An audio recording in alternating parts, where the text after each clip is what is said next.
Hydraa commissioner Ranganath సమీక్షా సమావేశం నిర్వహించారు. చెరువు ఎఫ్టీఎల్ బఫర్ జోన్లో ఎవరూ స్థలాలు కొనుగోలు చేయవద్దని హైడ్రా కమిషనర్ రంగనాథ్ సూచించారు.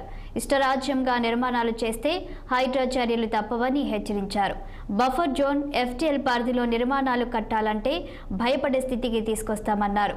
జీహెచ్ఎంసీ పరిధిలో చెరువులు, కుంటలు అన్ని కలిపి 400కు పైగా ఉన్నాయని చెప్పారు.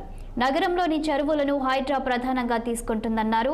ఎన్ఆర్ఎస్సి నివేదిక ప్రకారం 44 ఏళ్లలో చాలా చెరువులు కనుమరుగయ్యాయని వెల్లడించారు.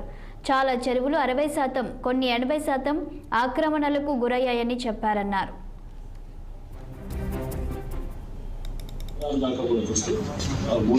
మనకి చిన్న హైదరాబాద్ లిమిట్స్ 185 చెరువులు ఉన్నాయి, 185 దాకా ఉన్నాయి జిహెచ్ఎంసీ లిమిట్స్లో. అండ్ ఈవెన్ కుంటలు, చెరువులు ఇట్లాంటి అయితే కనుక చాలా మోర్ దెన్ 400 పైన అప్ టు ఓవరాల్ దాకా ఉన్నాయి మనకి.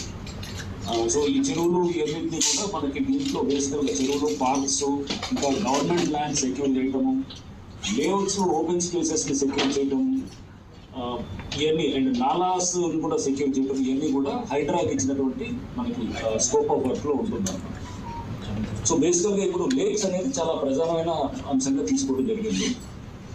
రీజన్ బీయింగ్ ఎందుకంటే అది మనకి అఫ్కోర్స్ ఇంకో సిస్టమ్ మీద అండ్ అట్లానే మనకి ఫ్లడ్డింగ్, దీని రిలేటెడ్ ఇష్యూస్ అండ్ నెక్స్ట్ మన వాటర్ టేబుల్ లెవెల్స్, ఇట్లా అంటే రకరకాల ఎన్వైరన్మెంటల్ ఇంపాక్ట్, దాంతోపాటు వచ్చినటువంటి మన సివిక్ లైఫ్ని ఎలా డిస్టర్బ్ చేస్తుందో ఇవన్నిట్లో కూడా లేక్స్ అనేది ప్రధాన భూమిక చేస్తుంది. కాబట్టి